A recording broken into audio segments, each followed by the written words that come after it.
El 20 de abril de 1945, Hitler cumplía 56 años. El cielo de Berlín era surcado por los bombardeos aliados y las tropas soviéticas estaban a punto de entrar en la ciudad. Llevaba 12 años dirigiendo Alemania, había ocasionado la guerra más brutal de la historia y un genocidio con más de 6 millones de personas asesinadas. Su última aparición pública quedó registrada en esta grabación, condecorando con cruces de hierro a jóvenes adolescentes. Macabra metáfora de la inmolación a la que el dictador había llevado a Alemania. Sería la última vez en su vida que Hitler saldría a la calle. 10 días más tarde, su cuerpo sería calcinado en este mismo patio. Estos son los últimos 10 días de uno de los mayores criminales de la historia y posiblemente la figura más relevante del siglo XX.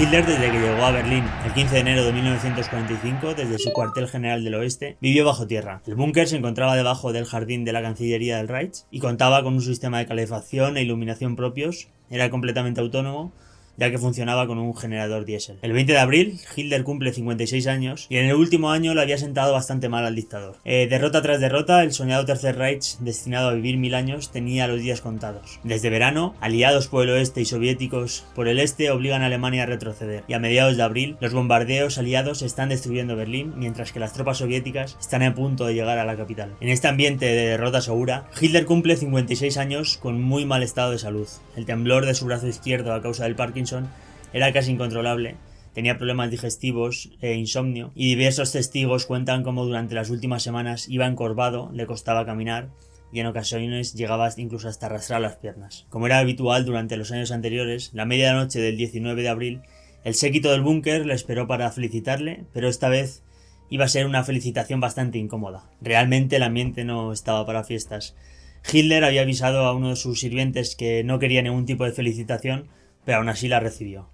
Siguiendo la rutina de sus últimos meses, se quedó despierto toda la noche, se durmió a las 9 de la mañana y se despertó a las 2. Desayunó y subió por última vez las escaleras que conducían al jardín de la Cancillería, y allí saludó a un grupo de soldados, a miembros de las SS y a un grupo de las juventudes hitlerianas, a los que condecoró con cruces de hierro. Y en este momento fueron tomadas estas imágenes, las que son las últimas que tenemos del dictador.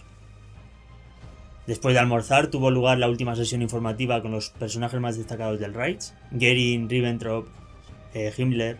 Todos le insistieron en que escapara al sur, a los Alpes, pero él lo rechazó. La felicitación de los jerarcas fue también una despedida porque horas después casi todos huyeron. Göring llevaba semanas trasladando de su residencia palaciega al norte de Berlín todas sus obras de arte, frutos de años de expolio. Y recién terminada la reunión, un frío apretón de manos con Hitler y pocas palabras separaron para siempre al jefe de la Luftwaffe y al dictador.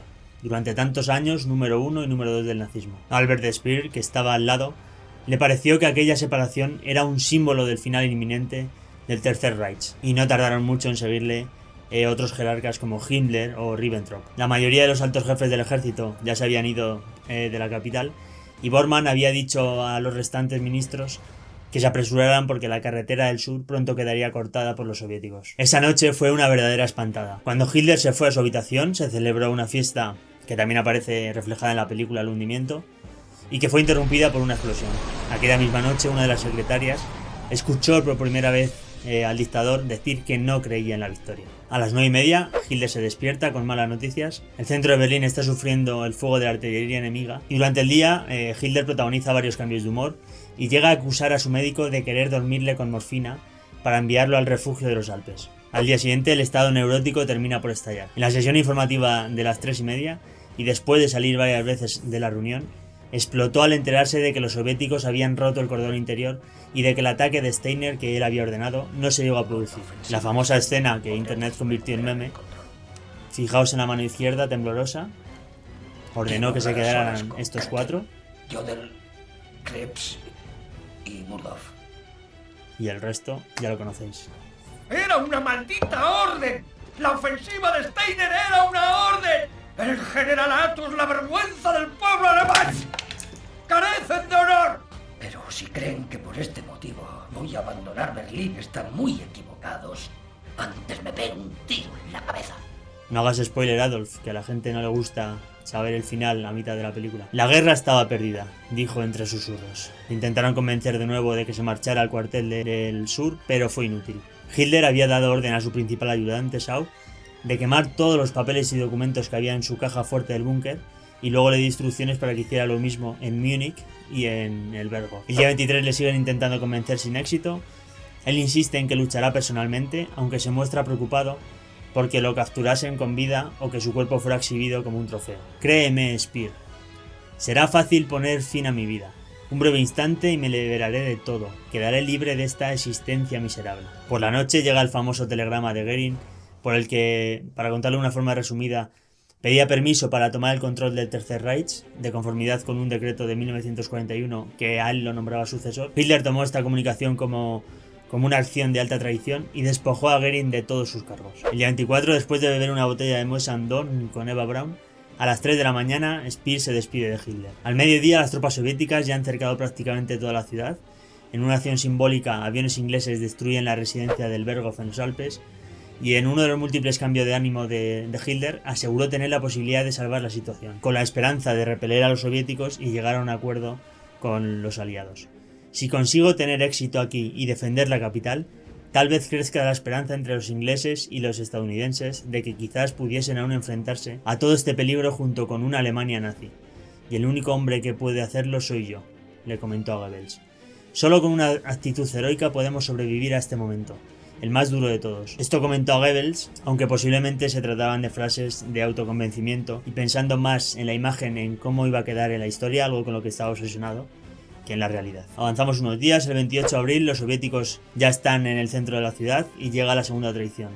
Hitler había propuesto una capitulación a los aliados que no aceptaron. En realidad llevaba semanas tanteando la situación y negociando a través de contactos suecos para intentar salvar su propio pellejo. Se volvieron a escuchar gritos desesperados en el búnker, un nuevo ataque de cólera de Hitler. Después de la traición de Goering, su fiel Himmler, jefe del cuerpo que representaba los valores del Tercer Reich, también le había traicionado. La traición más vergonzosa de la historia de la humanidad, gritaban esa tarde el dictador. Y en este ataque de ira tenía que pagarlo con alguien. Fegelein, cuñado de Eva Braun y miembro de las SS, y por tanto muy relacionado con Hitler, días antes había sido encontrado con su amante y con maletas llenas de dinero para fugarse, y fue quien pagó la historia de la traición de Hitler. Hitler le interrogó acusándole de todo tipo de conspiraciones y fue condenado a muerte. A las 11:30 Hitler dictó su testamento a una de sus secretarias, dejaba las posesiones al partido o en caso de que ya no existiese al Estado, y también dictó su testamento político, un texto autoexculpatorio de la guerra y con la misma obsesión conspiranoica antisemita de siempre. Nombró como sucesor al almirante Dönitz, a Goebbels, canciller del Reich, y Bormann, ministro del partido.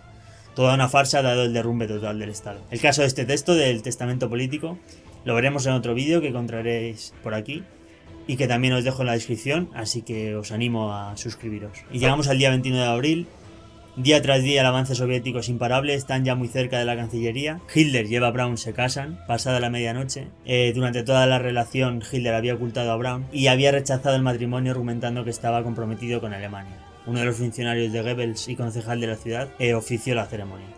A lo largo del día Hitler se entera de la captura y muerte de Mussolini. Todo el mundo en el búnker sabe que el final es inminente, que Hitler se va a suicidar. Y esa misma tarde prueban el veneno, ácido prúsico, cianuro, con Blondie, la mascota de Hitler, que como cuentan sus biógrafos, había sido el ser al que el dictador había mostrado más cariño durante los últimos años, incluyendo la propia Eva Braun. Le rompen la cápsula metálica en la boca del animal y mueren al instante. En la sesión informativa le indican que los soviéticos llegarán a la Cancillería como muy tarde el 1 de mayo y esa misma noche se despidió de una veintena de trabajadores entre sirvientes, guardias y médicos. El 30 de abril, al amanecer, los rusos lanzan un intenso bombardeo sobre la Cancillería y desde dentro del búnker ya se teme que puedan llegar esa misma noche. Hitler anuncia a Bormann que esa misma tarde se suicidará junto a Eva Braun y también da órdenes para que quemen su cuerpo. Comió con sus secretarias y su dietista, como era habitual, se despidió de ellas, de los Goebbels y de Bormann, y en definitiva del resto del círculo íntimo que quedaban en el búnker. A las 3:30 más o menos, en su estudio y junto a Eva Braun, se suicida. Ella envenenada con una cápsula de cianuro y él con un disparo en la sien derecha. Minutos después trasladaron los cadáveres al jardín de la Cancillería y entre los proyectiles soviéticos los incineraron con 200 litros de gasolina que habían reservado para tal fin. Varios testimonios declararon que horas más tarde los cuerpos estaban totalmente consumidos o destrozados. 2 días después llegaron los rusos y buscaron intensamente el cadáver de Hitler no lo encontraron.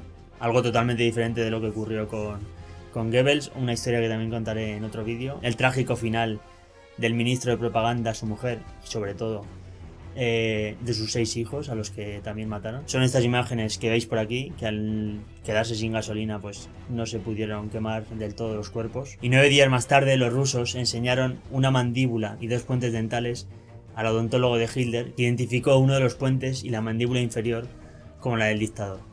Como cuenta Kershaw, es casi seguro que eso fue todo lo que consiguieron identificar del dictador de Alemania. Los restos de Hitler cabían en una caja de puros. Bueno, y hasta aquí el vídeo. Si os ha gustado, estaría muy bien que dejarais un like. Y lo más importante, si os interesan estos temas de historia de la Segunda Guerra Mundial, que durante estas semanas publicaré varios vídeos sobre ello, suscribíos al canal.